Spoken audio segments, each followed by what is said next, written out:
Hello and welcome to this short video on educational video production. So far we've looked at defining educational video, and through an analysis of the literature we've seen that educational video can be related to a specific course or a learning objective. Some kinds of educational video can be instructional, but there are other kinds as well, and we'll see these different kinds in future videos in this series. We also said the production process takes an initial abstract idea and turns it into a visual reality which is seen either online or on DVD or maybe broadcast. Now, in the production process, from the initial idea to the finished video, there's going to be a number of different activities. Some of these are production activities, and that's the focus of this particular video. But there's also the idea of educational or learning objectives, and these in part define a video to be educational or otherwise. Now, it's slightly more complicated than that, and as we go through this series we'll look at different aspects of the literature that explore educational video in more detail.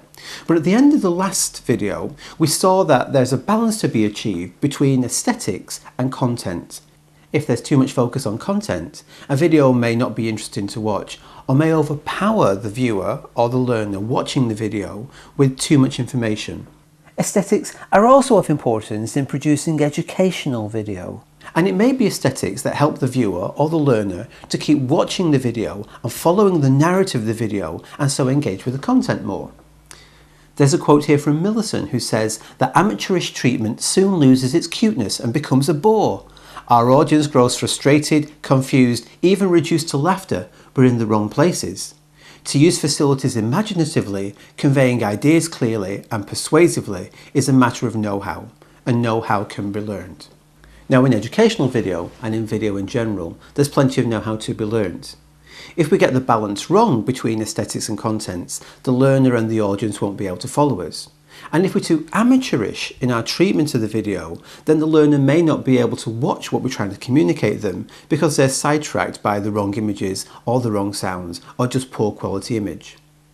So the aim of this particular video is to focus on a number of points to help you produce your first video. Now, if you've never made a video before, you may be very concerned about what lies ahead and the production process and developing the content and all the stages that lead you to a finished product.